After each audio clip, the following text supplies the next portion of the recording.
අපල කාලයක් කියලා වචනයක් තියෙනකොට ඒකේ තියෙනවා යමක් පරිදි අන්න ඒක තමයි සමානාන්තරය කියන්නේ. සමානාන්තරයේ සම අන් අන්තරයක්. නෑ අපි විසින් කරපු යමක් ඇත්නම් ඒක විපාකයට ඇදලා ඉන්න. ඊට සමාන පරිසරයක් ගොඩ නැගිය යුතුයි. ඒක ගොඩ නැගින්න ඕනේ කොහොම හරි. මෙන්න මේ ගොඩ නැගින පරිසරය තමයි මේ ජ්‍යොතිෂ විද්‍යාව තුලින්. ඒකට ගැළපෙන කාල පරාසයකින් ඒ රටාව පෙන්ලා තියෙන්නේ. මෙන්න මේ කාලේ මේ දසාව වෙනවා, ඒ කාලේ ඉන්නේ මේ දසාව ආදි වශයෙන් විග්‍රහ කරලා යනවා. ඉතින් මේ වගේ දසා ක්‍රමයක් පෙන්නලා තියෙනවා. දැන් අපල සපල මේ දෙකටම එන කාල 10ක් තියෙනවා. ආපු කාල 10ක් නිසා 10ක් ආපු වෙන දස ආව දසාව. දසයක් එන හැටි තමයි දසාව. දස කුසල කර්මයක් කර්මපතයක් කරපුවාම ඒ 10 ආව හැටි එක ඉරිසිවල 10 ආවේ මෙන්න මේ කාලවල මෙන්න මේ පරිසරයටයි කියලා. ඒ පටන් ගත්ත තැන පටන් 10 ආව හැටියට කාල 10 බෙදුවා. බෙදලා ඉවරලා එහෙනම් මෙන්න මේ කාල දෙකේ මෙන්න මේ 10න් ආපු හැටියට එනවා. 10 ආපු හැටියට දසාව බෙදුවා. එතන දසාව. දස පුණ්‍ය ක්‍රියාවලින් 10 එන කාලේ ඒකත් ඉන්නේ හොඳ පැත්තට. දස අකුසලයෙන් ඉන්නේ නරක පැත්තට. ඒක දෙකේ ඉන්නේ 10. එහෙනම් ওই දෙකේම දැන් ප්‍රාණඝාතයක් කරන්න පුළුවන් නරක පැත්තට දසාව. ප්‍රාණඝාත 10. 10 එක. අබේදානිය දෙන්න පුළුවන් ඒ 10 ප්‍රාණඝාතයේ මුල් කරගත්ත එකේ හොඳ පැත්තට. අර ප්‍රාණඝාතයේ මුල් කරගෙන ඉන්නව හිංගි හිංසායන යම් කාලයක් ඇද්ද? ඒ 10න් ඒක ආපු කාලෙට කියනවා ඒ දසාව. 10න් ආපු එක. ඔය ආපු කාලේදී අපි කරලා තිබුණේ හොඳක් හෝ නරකක් නෑ. දසාව හොඳයි දසාව නරකයි කියලා කියන්නේ ඔය ක්‍රම එක. එහෙනම් සියලු දසාවන් සියලු අයට නරක හැටියට පෙන්නලා නේ. සමහර කාලයක් එක්කෙනෙක් ගහ පිහිටීමනෝ හොඳයි. තෙනසුරුගේ දසාව කියනවා. තෙනසුරු දසාව නරකයි කියනවා. නමුත් තෙනසුරු දසාව හොඳ හිටපු කෙනාට කෙලවරක් නැතුව හම්බ වෙනවා. එහෙමත් ක්‍රමයක් තියෙනවා. ඒ කියන්නේ හේනේට හුරු වෙන එන අනු විනාශයට කටයුතු කරන ඒ කොටස ආපුහම අන ප්‍රාණඝාත දසාවක් ආවා. ඒ 10න් එකක් එනකොට ඒ විනාශයට හුරු වෙන පැත්ත වළක්වලා දීපු කට්ටියගේ එකත් එන්නේ ඒක හොඳ පැත්ත. දැන් යන්නේ මාරක බාධක මැද්දේ මාරක බාධක වලින් වළක්වලා දීලා හොඳ පැත්තක් ලබා දෙනවා. අන තෙරසුරුගේ හොඳ කාලේ. එහෙම නැත්නම් අපි කරලා තිබෙන මාරක බාධක නම් දීලා තිබුණේ. ඒ කාලේදී අපිට එනවා නරක පැත්ත. ඔය හැම එකකම ස්වභාවය ඒකයි. කුඩා දරුවා බොහොම චාරිත්‍රවත්ව, සුචාරිත්‍රවත්ව හදන්න පිළිසක් උනන්දු වෙනවා. කුඩා දරුවා දුසිරිතට ලක් කරන්න කට්ටියක් උනන්දු වෙනවා. දැන් බුද කියන්නේ පොඩි එකාගේ කාලේ. පොඩි අයට ආධාර උපකාර කරපු කාලේ ස්වභාවය. පොඩි එකාට හරි හම්බ කරගන්න බෑ. කන්න බොන්න දෙන්න ඕනේ. අපෝපස්ථාන කරන්න ඕනේ. ඉතින් ඒකට අවශ්‍ය විදිහේ අටදුරු කරනවා එක්කනේ. ඒ පොඩි එකාගේ දුර්වල අවස්ථාව බලලා උගෙන් අයිතු ප්‍රයෝජන අරගෙන දුච්චරිතයට පොළවනවා තව කෙනෙක්. මේ පොඩි එකෙකුට කරුව වැඩ සහ හැවැර දෙක. මේ පොඩි එකාට හිමි දසාව තමයි බුද දසාව. මේ බුදගේ කාලේ ආවහම අර දුච්චරිත කරපු පාප කර්ම කරපු කෙනෙක්ට ඒ කාලේ ආවොත් ඔහුට සිද්ධ වෙන්නේ බුදගේ නරක කාලය ලැබුවා. හැම එකක්ම කරදර වෙනවා. අර සුචරිත කරපු යහපත් කරපු ගුණයක් එහෙම ආව නම් ඒ කාලේදී ඔහුට බුදු දසාව යහපත් වෙනවා. ගහ පිහිටීම යහපත්ව වෙහිලා තියෙනවා. ඉතින් ඒකෙන් පෙන්නනවා මෙන්න මේ කාලේ හොඳයි මේ කාලේ නරකයි. මෙයාට මේ බුදු දසාව නරක කාලයක් වෙනවා. මොකද මෙන්න මේ ගහ පිහිටීම අනුව පිහිටලා තියෙන්නේ බුද පිහිටලා බුදරයිති ශේත්‍රයේ මෙන්න මෙතනයි පිහිටලා තියෙන්නේ. ඒක 6 වැන්නේ. ඉතින් ඔයගේ ඉතින් එකට පෙන්නනවා 8 වැන්නේ. ඉතින් ඔයගේ නරක ඒවා එක්තරා ශාස්ත්‍රයක්. ඉතින් මොකද ලෝකයේ අතමුලක් වේ දකින්න ඉරිසිවරුන්ට පුළුවන්. විපාකයේ ඵල දෙන්නේ මේ ලෝකයේ තුල නෙවෙයි. මේ ලෝක ක්‍රියාකාරීත්වයේ බෙදලා තිබිච්ච ආකාරයට බෙදලා මෙන්න මේ ආකාර කර්මයක් කළොත් මේ විපාක වශයෙන් මේ ලෝකේ මේ தත්තර එන්නේ මෙහෙම කර්මයක් කරපුවාමයි. අනේ කර්ම හේතුඵල දැකපු ක්‍රමයක්. ලෞකික පටිච්චසමුපාද ක්‍රමයක් දැකලා තමයි ඒ ඉරිසිවරුත් ඕක වෙදුවේ. ලෝකෝත්තර අන්දමේ පටිච්චසමුපාදය හරියට විග්‍රහ කළේ ලෝතර බුදුරජාණන් වහන්සේ. මේ පටිච්චසමුපාදයේ පෙන්නපු කාරණා 12ම තමයි අපිට ලග්නේ ධනස්ථානේ එකින් එකට කියන ඔය රවුම් වෙන්නුවේ ඒත් ඔය ටිකමයි. වික්‍රමස්ථානේ, අයස්ථානේ, ඉතින් ඔය ආදී වශයෙන් එකින් එකට පෙන්නගෙන ආවනේ. පුත්‍රස්ථානේ, රෝගස්ථානේ, කුටුම්බකස්ථානේ, මාර්ගස්ථානේ. ඒකත් හේතුඵල ධර්මමයි වෙන්නලා තියෙන්නේ. ලෞකික වශයෙන් කොච්චර වෙච්ච හැටි. බුදුරජාණන් වහන්සේ ලෝකේ පහළ වෙන ඉස්සෙල්ලත් ඒ පටිච්චසමුපාද කියන වචනේ තිබුණා. ওই වචනේ ලෞකික අර්ථයක් තිබුණා. මේක ගැඹුර පෙන්ලා බුදුරජාණන් වහන්සේ පෙන්නේ ඕක නෙමෙයි ඊට වඩා ගැඹුරු අර්ථයක් ඕකේ තියෙනවා. ඕක මේ සසර දුකට එන්නේ මෙන්න මෙහෙමයි. සසර නිදහස් කරන්න යන්නේ මෙන්න මෙහෙමයි. ඕක ලෞකික වශයෙන් දුකට හේතුව මේකයි ලෞකික වශයෙන් දුකෙන් නිදහස් වෙන්නේ මෙහෙමයි කියන එක තමයි ලෞකික වශයෙන් පරිත්‍යාගය. අවිද්‍යාපත්‍ය කියන එකේ තමයි නමිත ආවේ. හැබැයි අවිද්‍යාව කියලා ඒගොල්ලෝ ගණන් ගත්තේ නැහැ සසර ගමන කෙලවර කිරීමයි මේ විද්‍යාව කියලා දැක්කේ නැහැ. ඒගොල්ලෝ අවිද්‍යාව හැටියට දැක්කේ පව්. විද්‍යාව හැටියට දැක්කේ පින්. පින් පව් දෙක මුල් කරගෙන තමයි ලෝකේ පරිත්‍යාගයේ කාලය ආවේ. අවිද්‍යාපත්‍ය සංඛාරා කියන දේ ඒගොල්ලෝ අරගත්තේ. පව් කරන අයට පාප සංඛාර වෙනවා. ඒකෙන් තමයි ඒගොල්ලන්ගේ මතය. අවිද්‍යාපත්‍ය සංඛාරා විග්‍රහ කරන්න කියලා සත්‍ය කතම අවිද්‍යාපත්‍ය සංඛාරා පුඤ්ඤාපි සංඛාරා අපුඤ්ඤාපි සංඛාරා ආනිඤ්ඤාපි සංඛාරා අවිද්‍යාපත්‍ය අයං උච්චති අවිද්‍යාපත්‍ය සංඛාරක ධර්මයේ විග්‍රහ කළේ දා ගැඹුරට බහැලා. ඉතින්දී ඒගොල්ලෝ අර සංඛාර වලින් පුණ්‍ය සංඛාර හැටියට ගත්තේ ඒවා. අවිද්‍යාවේ කොටසක් හැටියට දැම්ම බෞද්ධ යථාර්ථය දැනගෙන. කුසල මූලපත්‍ය සංඛාරක නිවන් මාර්ගයට හේතු වෙනව වැඩ පිළ වෙන් කළා. මේක ගැඹුරට පරිත්‍යාගපාද විග්‍රහ කිරීමෙන් ලැබිච්ච දෙයක්. මේ ලෞකික පරිත්‍යාගපාද විග්‍රහ චක්‍රය තමයි තියෙන්නේ මේ අකේන්ද්‍රයකින්. ඡේ කියන වචනයෙන් පෙන්නන්නේ. ඡය වෙලා යන. ඒ වගේම පහත් බවටපත් වෙන. අන් කියන්නේ ආහාරය. දර කියන්නේ දරනවා. කේ අන් දර කියන්නේ පහත් බවටපත් වෙන ආහාරයේ දරගු හැටි. ඔයද පහත් බවටපත් වෙන්නේ. සසර ගමන් කරන තාක්කල් පුද්ගලයා අවිද්‍යාවෙන් තෘෂ්ණාවෙන් ගමන් කරන්නේ පහත් වෙන. කේතන. කේ අන් තමයි භාවිතා කරන්නේ. ඒක තමයි දැනෙන්නේ. මේ කේ අන් දරාගෙන ඉන්න තාකල් කේන්දරයෙන් බේරෙන්න බෑ. සතර සැරසන්න සියලු සත්ත්වෙටම කේන්දරයක් තියෙනවා. කවදා හරි ඔය කේන්දරේ පුච්චන්න ඕනේ. නිවන් දකින්න. ඒ කියන්නේ කොල කැල්ල පුච්චලා හරියන්නේ නැහැ. ලෝභයේ, ද්වේෂයේ, මෝහයේ කියන සතර ගමට හේතු වෙන රාග, දේශ, මෝහ කියන පහත් ආහාරය. දරන්න නැතුව ඉවත් කරව දාට, දවා හැරව දාට. ඔහුගේ කේන්දරේ පිච්චුනේ. එදාත් නිවන් දැක්කා. හරියට වෙලවත් වල. අරිහතුන් වහන්සේ නියම විදිහට කේන්දරේ පුච්චවගේ. කොල කැලි පිටුවර කවදාවත් නිවන් දකින්න බෑ සම්මාදෘෂ්ටික වෙන්නත් බෑ. කේන්දරේ පුච්චන එක සම්මාදෘෂ්ටිකයි. හැබැයි කොල කැලි පුච්චන එක නෙමෙයි සසර පැවැත්මට හේතු වෙන කාට ගන්නේ රාග දේශ මොහ කියන ආහාරයේ දරනවන. අන්නේ ආහාරයේ දරන එක පුච්චලා හැරියන කෙනාට නියම විදිහට කේන්දරේ පිච්චෙනවා. අන්නේ කේන්දරේ පුච්චගත්තොත් අරිහත්ත්වයටපත් වෙනවා. සම්මාදිට්ඨිකත් වෙනවා පුච්චන්න පටන් ගත්තාම පටන් පුච්චලා කියලා උනාට පස්සේ අරිහත්. ආයි සතර ගමන ඉවරයි. කේන්දරේ ඉවරයි. කේන්දරේ වෙනවා උපත ඉවරයි. ඔබට තියෙන හැම කරම කේන්දරයක් හැදෙනවා. කොලියක ලිව්වා නැත ඔහුගේ කේන්දරයක් තියෙනවා. ඒකත් හොඳ ලස්සන නිරුක්ති වලින් දකින්න ඕනේ. මේක යථාර්ථයෙන් තෝරගන්න ඕනේ. දැන් ඒත් ඒකම තමයි එන්නේ. දැන් හඳහන කියන වචනේ පෙන්වන්නේ. අපි විසින් හන හේවත් විනාශයට හේතු වෙන දේද අපි හදා ආවේ. හැඳිනගෙන ආවේ. හඳහන. ඒත් කලේ කොහොමද? වචනේ කොයි එකක් නිරුක්ති එකක් එන්නේ.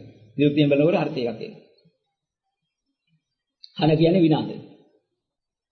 ඉතින් හඳ කියන වචනේ කියන්නේ හා අඳ හන. අඳ භවයෙන් හා වුණා නම් හන හේවත් විනාශය. ඒ තාකල් හඳහනක් තියෙනවා. මේ හඳහන පිටුව ලෝභය අන්දයි, ද්වේෂය අන්දයි, මෝහය අන්දයි පුච්චල ඉවර කරලාට හඳහන පිටුව. ලගින්න දැන්. මේ කොහෙද läග්ගේ මෙච්චරක? läග්ගේ යම් තැනකද ලග්නේ ඒක. පෙර භවයේ මරණාසන්න වෙනකොට කොහෙද läග හිටියේ? läගපු දෙයට අනුකූලව läගපු දෙයට ලග්නය කරගෙන ඉතින් උපදිනවා. ඒක ලග්න වෙලා උපදිනවා. ලගින්න දැන්. ඒක යා උපන් වෙලාවේදී ඒක අරගෙන බලපුවාම ඉස්සලා උපන් කොටුව බලපුවාම ඒකේ යම් ගහචාරයක ලක්ෂණයක් පිළිලා තිබුණාද? එයා läගලා තින්නේ බඳු ගති ලක්ෂණේ. ඒ ගති ලක්ෂණේ මොනවද ග්‍රහණය කරලා තියෙන්නේ? ග්‍රහණය කරපුවා තියෙනවා ඒක නම පිටු ග්‍රහයක්. ග්‍රහයකින් බලා ගන්නවා එදා ග්‍රහණය කරගෙන හිටියේ. යමක් ග්‍රහණය කරන්නේ යම් ස්වභාවයක läගලා හිටියන. ඒ ස්වභාවය ඔතන පේනවා. ඔව්. ලග්නය සහ ග්‍රහය. දැන් ඒ දාලා තියෙන එකට පෙන්ලා තියෙන්නේ ලෝකෙ තිබිච්ච හැඩතලයක්. දැන් යම් කිසි ග්‍රහ වලල්ලා තියෙනවා නම් ග්‍රහ චක්‍රය පිළිගුවාම ග්‍රහ චක්‍රයේ දිහා බලනකොට ඒකෙන් දැర్శණය වුණා යම් කිසි සතෙක්ගේ රූපාකාරයක්. ඒ රූපාකාරයේ බෙල්ලයිදී ගති ලක්ෂණයක් තියෙන නිසා. දැන් මකර කියන වචනේ දැන් අද අරගත්ත අපි දකින්න නැති සතෙක් නෙවෙයි කියන්නේ. අපි දැක්කේ නැද්ද සත්තු නෑ කියන්නේ කොහොමද? ඔය කියන්නේ. එකේ කාලවල එකේ ಜಾති සත්තු ඉඳලා තියෙනවා. මේ සතුන්ගේ ගති ලක්ෂණ. ඒ läග පිට නැහැ ඒ කියන්නේ රාශිය තියෙනවා. රා කියන්නේ සැරිසරනවා. ආශිය කියන්නේ ආශ්‍රය කරපුත. අපි සැරිසරමින් කොහෙද ආශ්‍රය කළේ? ඒක තමයි රාශිය. මේ ලග්න රාශිය. ආශි රාශි. සැරිසරීමේ සඳහා ඇතුළට ගත්තේ රාශි. läග්ගේ එතන නම් ඒක ලග්නේ වෙනවා. නොයේ රාශිය වල අපි සැරිසරනවා. ඕක එකක ලගිනවා. ඒකම සම්පූර්ණ සංඛාර විග්‍රහයක් ඔය තියෙන්නේ. ඒකයි. අවිජ්ජාපත්‍ය සංඛාරා කියන එක තමයි අපි රැස් කරගත දෙන රාශිය. අනික තමයි läග්ග දෙන. ඒක තමයි ලග්නේ වෙන්නේ. මේ ලග්නේ දකින්න පුළුවන් පෙර භවයේ කෙබඳු සංඛාරයක් ගොඩනගලාද මෙතෙන් ආවේ. හරියට කියන දේ හදා ගන්න පුළුවන් නම් දැනගත්ත හැකි පෙර භවයේ කරලා තියෙන වැඩ පිළිවෙල. මෙන්න මෙහෙම එකක් වල තමයි මෙන්න මේක ග්‍රහණය කරගත්ත උන් ගති ලක්ෂණ නිසා තමයි මෙතෙන්ට ආවේ. මේක හරි ගැඹුරු විග්‍රහ ලෞකික විග්‍රහ. ඒක නිවන් දකින්න අවශ්‍යව නෙමෙයි. නමුත් මේවා තේරුම් ගන්න වැදගත්කමක් තියෙනවා මේ බුදුදහම කියන්නේ. නිවන් දකින්නම තියෙන එකක් නෙමෙයි සියලුම ලෞකික ලෝකෝත්තර සියලු ප්‍රශ්න විසඳපු එකක්. පටිච්චසමුප්පාදය කියන්නේ. හර සම්පූර්ණයි. දැන් මේ ලෝකේ පවතින අයට දුකක් ඇද්ද දුකට හේතුවක් ඇද්ද නැති කිරීමක් ඇද්ද නැති කරන මගක් ඇද්ද ලෞකික වශයෙන් ඒකත් ඔකේ තියෙනවා. ලෝකෝත්තර වශයෙන් සදාහරම දුකක් අඳුරගත යුතුද ඒ දුක. ඒ දුකට හේතුවක්. සදාහරම දුකෙන් නිදහස් වීමක්. සදාහරම දුකෙන් නිදහස් වෙන මාර්ගය ඒකත් ඔකේ තියෙනවා. ඒ කාරණා දෙකම පටිච්චසමුපාදෙට තියෙනවා. මේ පටිච්චසමුපාදයෙන් තෝරගත්තාම මේ මුළු ලෝකෙම ජීවත් වෙලා ඉන්න කෙනාට ලෞකික අභිවෘද්ධියක්. ඒ වගේම මෙතෙන්දී නිවන. ඒ වගේම මේ දෙක අතර තිබෙනා වූ යම්කිසි සුගතියක් ඇතනම් සුගතියට යන හැටි තෙදෙන පවත්වන හැටි. මේ සියල්ල පිළිබඳව ප්‍රශ්න වලට උත්තර ටික ඔක්කොම තියෙනවා පරිත්‍යාගපාදේ. තෝරා ගන්න බැරි කමනේ තියෙන්නේ.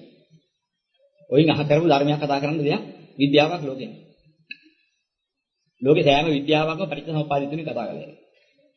හැබැයි එන්න මහා සාගරය වෙන්නේ පරිත්‍යාගපාදේ කිව්වේ ඒකයි. නුවණේ මට්ටමට තමයි පරිත්‍යාගපාදයෙන් වටහා ගන්න පුළුවන්. ඒකයි ඥාන මට්ටම. දැන් මුල හදාගත්ත හැටි පේන හැටි පේනවා. ඔව් ඒකයි. ලෞකික වශයෙන් පිරිසුදුභාවය දැක්කා. ලෝකෝත්තර පවිත්‍රභාවය ඒක දැක්කේ. ලෞකික පැවැත්ම අරයි යනකොට ලෝක සත්‍යය ගෙනියන ක්‍රමයක් තියෙනවා. දැන් ලෝක සත්‍යය මේ ලෝක පරිේශනයක් කරනකොට රාග, දේශ, මෝහසහගත පරිේශනයක ඉදිරියයි ඉන්නේ. දැන් මේ ලක්ෂණ තියෙනවා එක එක සතාගේ ස්වභාවයෙන් මේ ලෝක සත්‍යය සැරිසරන ක්‍රියාකලාපයේ ගෙනියන ක්‍රමය. දැන් මේස රාශිය කියලා අපි එකක් කියනවා. ඔහු ඇසුරු කරලා තියෙන්නේ. එළුවගේ වැඩපිළිවෙල. මොකද උගේ ස්වභාවය හැමතැනම ඕනම කරකස ඕනම තැනක යන්න පුළුවන්. ගිහිල්ලා පළදාව පොළදාව කඩාගෙන කනවා. මේ තමයි එළුවගේ ස්වභාවය. මෙන්න මේ වගේ ඕනම තැනක මේ ලෝකෙ ගැන කඳු හේල් ගැන පරීක්ෂණ කරමින් එක්තරා පිරිසක් නිතරම ගැවසෙනවා අර එළුවා වාගේ වැඩ කරමින්. මොකද පරීක්ෂණ කරන්නේ? අනික් කෙනා පැත්ත දාලා තමන් පළවෙනි වෙන්න පරීක්ෂණයක් කරනවා. පරීක්ෂණ වලට මුල ඕකයි. හැමතැනම පරීක්ෂණ කරන්නේ ලෝකේ අනිකට වඩා ලෝකයක් වෙන්න ක්‍රමයක් හොයාගන්න. අනු එළනවා. මානයක් හදාගන්න. අන්න එළු මානෙ. එළු ගතියෙන් කටයුතු කරන පුද්ගලයා ලෞකිකත්වයේ තුල තියෙන රාග දේශ මොහයන්ට කොටු වෙලා කරන කටයුත්තක එක්තරා පිරිසකගේ වැඩ පිළිවෙල. අපි මේක කිව්වේ ඔබට. අන්න අපි මේ සතර පැවැත්මේ අල්ලාගත් එක රාශිය. තව කෙනෙක් මොකද කරන්නේ මොන හරි ශාස්ත්‍රීයත්වයේ බලාගෙන සුඛෝපභෝගී වෙන්න වැඩ කරගන්නවා. වෘෂභ කිව්වේ කිරිහරක. කිරියෙල දෙන්න වෘෂභ කියනවා. අන්න වෘෂභ කියන ගති ලක්ෂණය අරගෙන ශාස්ත්‍රීයත්වයේ ගොවිතැන්පත් ඕවෙන් අරගෙන ජීවුණා කියලා සැපසේ ජීවත් වෙන බලාපොරොත්තු වෙන තව කොටසක් වැඩ කරනවා. ඒකත් ලෞකිකයි. මෙන්න වෘෂභ ගති ලක්ෂණය. වෘෂභ රූපමාකලේ ඒකයි. හරකගෙන් ගන්නේ ඒවා බැරි වුණා. ලගිනවා මඩේ. එහෙම නැත්නම් පහත් තැන් වල කනවා. කාලා හිටන් සුඛෝභෝගීව ඉන්න කිරිටිය ගන්නවා. හරේ කාපු ගති ලක්ෂණනේ. ඒකත් ගැලපෙනවා. ඉතින් අන්න අපි ලැබුවේ තව තැනක්. ඒක නම් ලැග්ගේ අපේ ලග්නේ වෘෂභ ලග්නේ වෙනවා. අර පරිේශන මට්ටමක ලැගලා ගන්න සංසාරේ හිටියේ පෙර භවයේ හිටියේ එයාගේ ලග්නේ මේස ලග්නේ වෙනවා. ලැබෙතන. ලැබෙව හොයාගන්න. තාපුරසක් ඉන්න උන්ට වෙන එකක් අත් නැහැ උන්ට ඕනේ මයිතුනේ. මයිතුනේ හොයා පස්සේ යනවා. එහෙම ජීවිතයක් ගත කරනවා කට්ටිය. ඒ ගති ලක්ෂණයට තමයි läගගෙන මිතුන උනේ.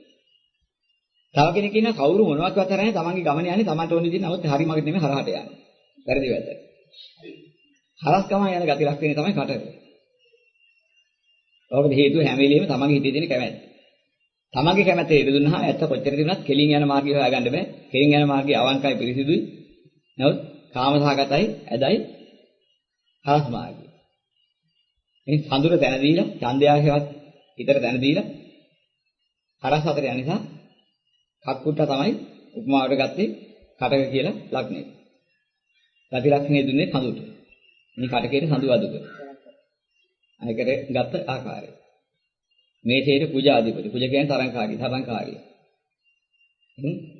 අයුධයන් හටන් කරන්න අනික දය ගන්න තමයි කඳු හේල් පහු කරගෙන අරවම හොයවා පරික්ෂණ කර කර හැමතාම ගත කරන්නේ. ඔබද. සත්න මුල් කරගෙන. මේක පූජටයි. එන හැටි වань එකින් එක අරස් වෙලා නැහැ.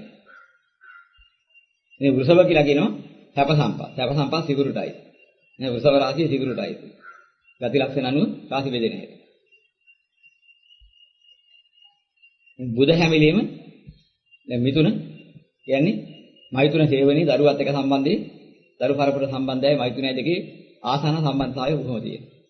මෛතුනේ ඉතිගියොත් හම්බෙන්නේ දරුවෝ. දරුවාගේ සම්බන්ධ දරු ගති ලක්ෂණයට සම්බන්ධයි. ධාරක ප්‍රේමයක්, මෛතුන සේවනයත් ඔය ඔක්කොම බැරින්නේ ඒ හැංගීම් බර පැත්ත. ඒ පැත්ත නිසා මිතුන බුදරයි. අනේ ගති ලක්ෂණ. කරක හැංගීමට අදිනවා සඳුටයි. ඊට සිංහයා වගේ ජීවත් වෙන්න තව කට්ටියක් බලනවා ලෝකේ මහ ගරණාදී කරන ලොකුම තේජස් පතුල වගේ. ඒ මේ ලෞකිකත්වය ඇතුළේ තව වැඩි වෙන්න හැදෙන ක්‍රමය. ඒක තමයි රාශිය සිංහයා වගේ ඉන්නවා දැන්. ඒක තේජස්වී රවිටයි. සූර්යයා වගේ ඉන්න හදන ඉඳ. වань ගති ලක්ෂණයට අනුකූලව අයිතිකාසිකම් ග්‍රහයට දීලා තියෙනවා. ග්‍රහණයේ ස්වභාවය මොකද්ද? ගති ලක්ෂණයත් ඒ වගේ. වාසය කරව පසුකාලයක් ඊට අනුකූලයි. ඊට පස්සේ අනික තමයි කන්‍යා. ස්ත්‍රී ලක්ෂණයන්ට ස්ත්‍රී ඇතුළට කැමති. ස්ත්‍රී ඇතුළේ ඉන්න. ඒක අර රදුරු ගති ලක්ෂණේ සුන්දර ලෝකයක් මවාගෙන ඉන්නේ බුදටයි. මෙතනත් බුදටයි. මේස උසව මිතුන කටක සිංහ කන්‍යා. කන්‍යාව බුදටයි. මේ අයිති ඒ විදිහේ. ඊට පස්සේ තියෙන්නේ තුලා. තව කොටසක් ඉන්න හැම වෙලෙම සංසන්දනාත්මකව බල තමන්ට අවශ්‍ය වෙන විදිහට පාඩු නොවන විදිහට කටයුතු කරගන්න. තමන්ගේ වාසිය බලාගෙන මේක මෙහෙම කළොත් මට පාඩුයි. මෙහෙම කළොත් ලාභයි. ලාභය බලාගෙන තුලණය කරමින් කටයුතු කරනවා තුලා. අන්නේ ගති ලක්ෂණේ තුලාවටයි. එතකොට එකිනෙකට යන ආකාරය. මේ රිංග කන්නේ තුලා. අනිත් තමයි කුච්චික කිව්වේ. එතකොට මේස උසව මෙතන කරක සිංහ කන්නේ තුලා. වුච්චික හැමිලියම. ගෝනුසගේ ස්වභාවය. තමාගේ තරහෙන් තමාම මැරෙනවා. කටුවක්සලහ තමාගේ ඔළුවේ ගහ ගන්න. ගෝනුසල තරහ ගියා. තමාගේ විස තමාට වැදිලා මැරෙනවා. ඒ වගේ හැමිලියම මාරකස්ථානයේ හැටියට පෙන්වුවා අටවැන්න. අතුලණීය කරන එක තමයි කුට්ටුම්බකස්ථානයේවත් තමාගේ පිරිසට සමව බෙදා ගන්න අනිකාගේ වෙන් කරගන්න මේ ආදි වශයෙන් ගත්ත ඉතින් තමයි හත් වෙන්නේ.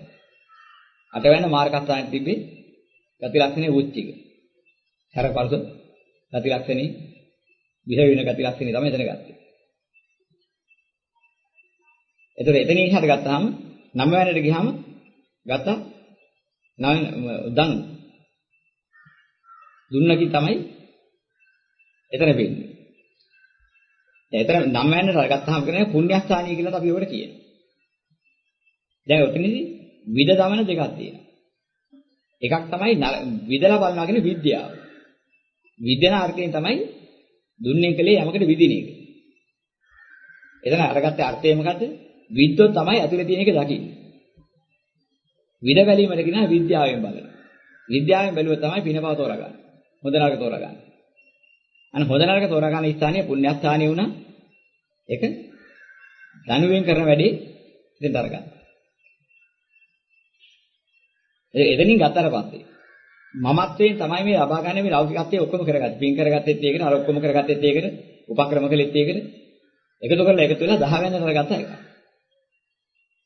එතකොට මමත්වයේ කරා ලබා ගැනීමට කියනවා මහා කරා ලබා ගැනීම මකරාගේ. මකරා. මමත්වයේ කරා යාමට කියනවා මකරා කරා යනවා. සංකේතය මකරා වුණා.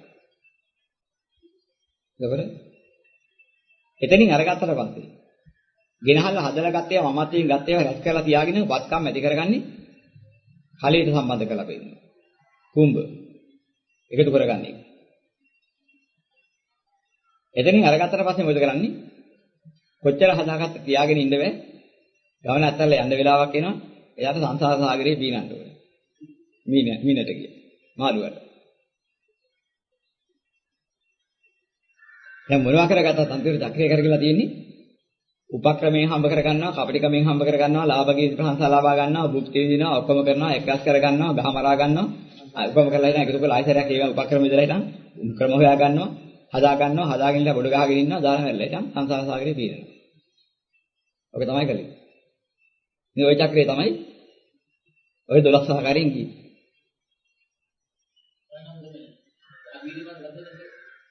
ලෝක සත්‍යයගේ සැරිසරප ක්‍රමයේ මේක නිසා කවදා හරි මේ සක්වලක් හැදිලා හටගන්නේ මේ ග්‍රහ පිහිටිය. වෙන එක අපි හිතන්න විදියක් නැහැ. ග්‍රහ පිහිටීමට හේතුව අපි කරපු ග්‍රහණය න ะ. ග්‍රහණය කලේ අපි ලෝක ධර්මතාවයට අනුව න ะ. අනන්ත අප්‍රමාණ සංසාරයේ පටන්ගෙන වෙන ක්‍රමයක් අපිට තිබුණ නැත්නම් අපි සුවය හොයාගෙන ගියේ ওই ක්‍රමයේ තුල න ะ. අපි යන්නේ දැනුත් ඒ ක්‍රමයේ මතු යන්නේ ඒ ක්‍රමයේ තුල. එහෙනම් ওই ක්‍රමයේ තුල පෙරත් ආව නම් පෙර තිබුණ චක්‍ර රටාවම තමයි දැන් යන්නේ. දැන් ඒක නම් ඒ රටාවමයි දැන් තියෙන්නේ. මතු අපිට යන්න තියෙන්නේ ඒ රටාවේ නම් මතු කවදාරි හට ගන්නවා නම් හට ගන්න තියෙන චක්‍ර රටාව ගහ චක්‍රයේ විදියට. වෙන එකක් හට ගන්න බෑ. ඉතින් ඔය රටාවම හට ගන්න ඕනේ. එවිනේ එක එක සත්වයාගේ හැටි. මනුස්සයාට නෝ දැන් දසමාසයක් කියලා කිව්වත් ඒත් ඒ වගේද. ඔය එකම තියෙන්නේ උතන. ඒ විස චක්‍රයේ ග්‍රහණය කිරීම නිසා හටගන්න චක්‍රයේ හැටි. ඒ ග්‍රහණය කිරීමේදී යමක් මාධ්‍ය කරගත්තා නම් ඒක තමයි මනුස්ස මාධ්‍යය. සත්ව මාධ්‍යය. ඒකට ආධාර කරන්නා වූ ග්‍රහවස්තු ඒවට උදව් දෙන්නේ. මේ උදව් දෙන එකෙන් දෙන්නේ උදව්. ඉතින් තව දෙනක සත්ව හැදෙන්නේ නැහැ. ඉතින් මනුස්ස ලෝකයක් ඇත්නම් ඒක තමයි සත්ව ලෝකය. ඒවට තියෙන ග්‍රහ ලෝකවල සත්ව හිව්වට සත්ව හම්බ වෙන්නේ නැහැ. සත්ව ලෝකයට ආධාර තමයි ග්‍රහ ලෝකෙන් තියෙන්නේ. ග්‍රහණය කරගත්ත හැටියට ප්‍රතිඵල දෙන්න තමයි ඒවා සකස් වෙන්නේ. ඉතින් දුරට අස් වෙච්ච නිසා තමයි දුර අස් වුනේ. ස කියන තමාගෙන් විසි වෙච්ච නිසා තමයි විශ්ව වුනේ. මේ විශ්වයේ දුරට අස් වුණා කියන්නේ තමාගේ ඇතුලෙන් දුරට ඈත් වුණා. මොනවද? ඔය ග්‍රහණය කරගත හොඳ ඒවා.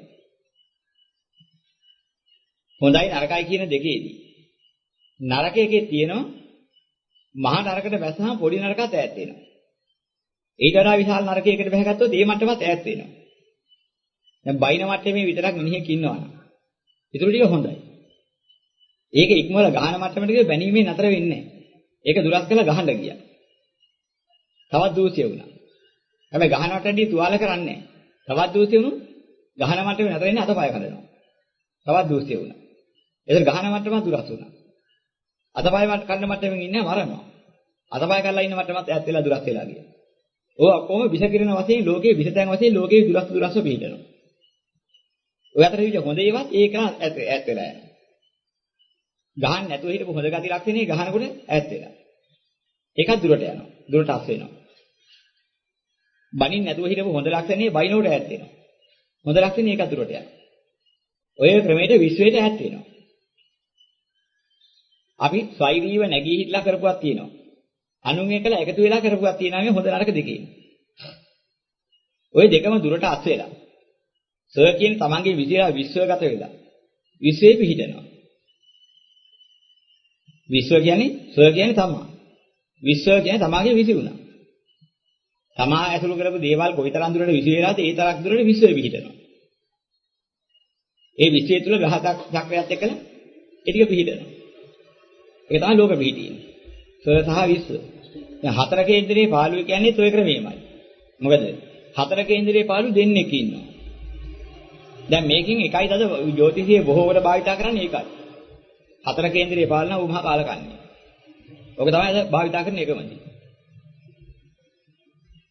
දැන් එක්තරා මහත්තයෙක් දවසක් කේන්දරයක් ගෙනහල්ලා ගම්පහ වැත්තේ මහත්තයෙක් මට දීලා කිව්වා මේ කේන්දරය කියන්නේ මම ඉතල මහල්ලා නැහැ මොකද හිතෙන්නේ කියලා. මම ඒක බැලුවා මට තේරෙන බැලුවන හතර කේන්දරයේ පාළුව. දැන් දක්ෂ ජ්‍යොතිෂඥයින් නම් කියන්නේ මේ හතර කේන්දරයේ පාළුව මහා කාලකන්ණිගේ කේන්දරයක් කියලා. මම එහෙම කිව්වේ නැහැ. මම බැලුවා එයා ගැන හොඳයි කියන ග්‍රහය පිළිලා තියෙන අනිත් චක්‍ර තැන් ටික.